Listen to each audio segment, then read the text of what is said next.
People are upgrading their phones a lot less frequently. That means that Apple needs to very quickly create a secondary business model and get customers outside of their core base. Meet the iPhone 12, a phone that does both, but it's not without its flaws, and we'll get there. My name is Jacklyn, and welcome to my full review.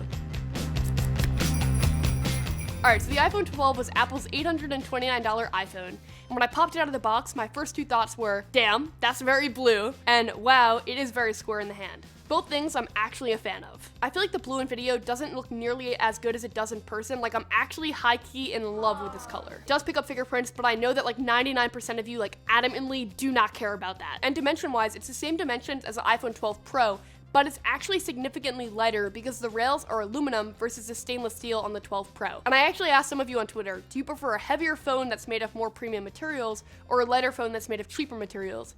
And the overwhelming majority of you said a heavier phone, so that would be the 12 Pro. And while I'm aligned with you on the fact that the 12 Pro feels much more expensive than the 12 because it's heavier, I actually find the 12 more comfortable to use over an extended period of time because it's lighter, so I feel less weighed down by it. And I promise not to overly mention the 12 Pro in this video. I'll just mention it where it makes sense to compare the two, since they're both so similar in price and in a way fighting for the same customer. It's my favorite iPhone build in a while, and the display is a huge upgrade over the iPhone 11 from last year. Thinner bezels, higher resolution, and brightness is on point. The peak brightness is slightly lower than the 12 Pro, and I personally notice that when I hold them side by side, but otherwise the displays are great and super similar, and I can watch a ton of content on the 12 and be super happy. The power button is a little bit longer than it has been in the past, but I actually found it surprisingly less tactile and less clickable, so I'm not in love with that. I do love the volume rocker orientation. As you know, it's on the left side. That's my preference. In terms of sound, it sounds slightly lighter on the low end in comparison to the 12 Pro, so I'm not sure if that's because it's using a different physical speaker driver or if the stainless steel plays a role in how the sound comes out. If you know, be cool and let us know in the comments below. But I listen to a ton of music on my speaker on my phone, and the iPhone 12 is totally adequate. It's actually more than adequate. Like, I actually enjoy listening to stuff on the 12, so you should have no problems with the speaker. So aside from the shape changes here, there is another major hardware addition, and that's the addition of MagSafe. And I talked about this extensively on my podcast. You know I have a podcast, right? Link below. But the overarching theme here is that it gives Apple that secondary business model that we mentioned at the front of the video, and it's also maybe showing us that in the future, sooner than we thought, there could be a portless iPhone, right? Like, you get rid of the headphone jack and you create AirPods. You get rid of the lightning port and you create MagSafe. I don't know, that's speculation of course, but I do feel like we could be heading towards that future. For now, it's just an easy, fast, convenient way to charge your iPhone, and it gives Apple $39, which is a pretty penny. So as we see more third-party manufacturers get involved, we'll see more accessories. Right now, the main one, again, is the charging and the wallet from Apple. So really excited to see what third-party manufacturers get in here and do. But for now, it's kind of just like not a selling point necessarily of the phone, but a nice feature to have. All right, but let's be honest here. Most people put their phone in a case, which means that they're not going to get the incredible build improvement like what it feels like in the hand. They will get MagSafe if the case is thin enough and it supports it. But the bigger deal to most people is going to be the camera improvements, I think. So I was drinking my third cold brew of the day, and I looked at it and I was like, wow, that ice looks really cool. Let me snap a photo. Took out the phone, zoomed in to 5 times, and I snapped the shot, and I was like, damn, that looks really sharp. Which is actually really exciting because this phone does not have a telephoto lens. The 12 Pro does, this phone doesn't. So it's great to see that it can still produce sharp images at 5 times zoom. And at primary zoom, like 1x, the images are really sharp. The biggest thing with iPhones, in my opinion, with the camera is the consistency.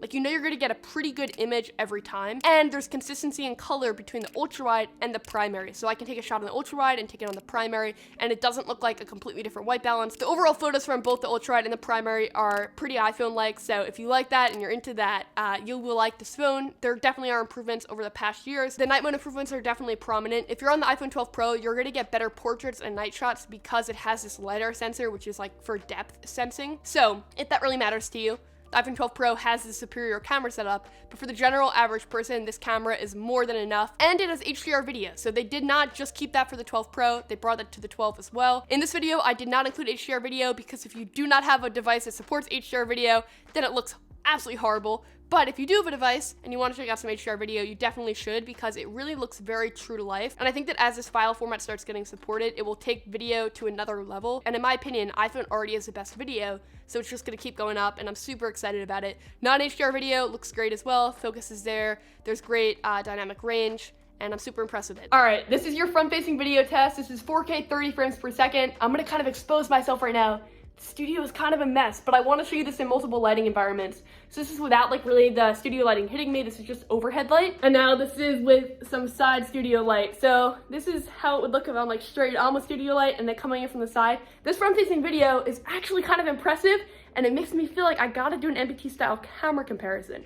So if you want to see that, comment below. It's kind of a classic on the channel. And if you're not yet subscribed, it would mean so much to me if you subscribe. So if you're enjoying this content and you want to see more tech content, be sure to subscribe. And let's continue on with the review. Let me know what you think of this footage with a comment below. Performance is also great.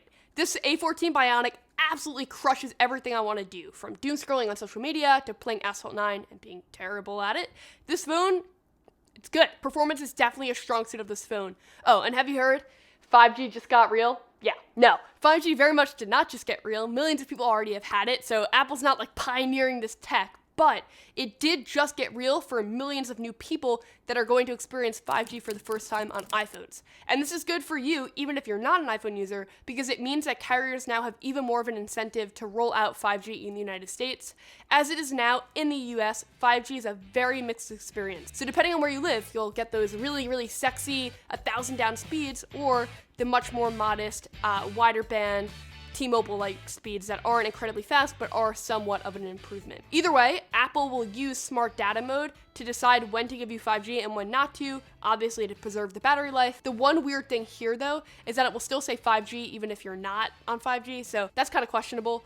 But I'm happy to see 5G on the iPhones. Again, don't buy this phone this year for 5G, but if you plan on keeping this phone for a few years, which many iPhone users do, that's one of the selling points of them, it will be really nice in like 2023, 2024 to have the 5G capability. Speaking of battery life, we kind of like touched it, but let's just dive in. It's pretty good. It's not incredible, and your mileage definitely will vary, as cringy as that expression is, depending on if you use 5G, what types of apps you use, how frequently you use your phone. I personally did not test this phone with 5G on, so that definitely changes the battery experience, but I think that from taking my opinion and the opinion of my colleagues in the space, we can conclude that the battery life is pretty good. It won't last you like an insanely long time, but you should be able to make it through the day. And for the first time ever, your mileage will also vary with software. So this year with software, they finally added widget support and a little bit of customization.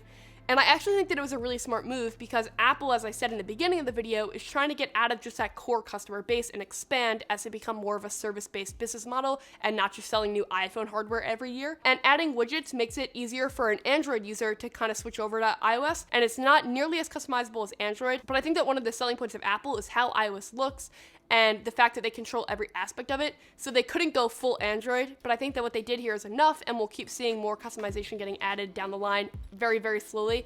But I think it's pretty good. So you can use your phone with the widgets or without, but either way, you will get access to the ability to buy Apple services, which is a huge new part of their business model, as seen by the fact that they're literally advertising it in the settings of the iPhone. The iPhone 12 is your key to the Apple ecosystem kingdom, whether it be buying a service or buying another product like the HomePod Mini, full review of that coming soon, or the Apple Watch or AirPods. There's a lot of opportunity for Apple to get more money from you after they sell you this initial thing, which is why this phone is very flagship, but priced not like an Apple flagship. $829 is a pretty competitive price, and I think that it's going to sell really well. So if you're looking for an iPhone that's great and feels really flagship, like that's like 98% of the way there, the iPhone 12 is an easy recommendation. It does almost everything the 12 Pro does, and it's less expensive. But if you want that little extra, the 12 Pro is probably the call, and I have a full review on that coming very soon, so be sure to subscribe to the channel if you want to see that. You can check out another video that I made right here. Thank you so much for watching. I really appreciate you, and I hope that you enjoyed this one. It really means a lot to me that you chose to watch it and made it this far, so thank you. Big things coming, and excited to produce more content. Have a great one, and I'll catch you soon. Bye. This looks like total normal framing to you, but I have to sit in like crisscross applesauce to get this framing. Quite uncomfortable for this video. You're welcome. I hope you enjoy it. Oh, gosh. All right.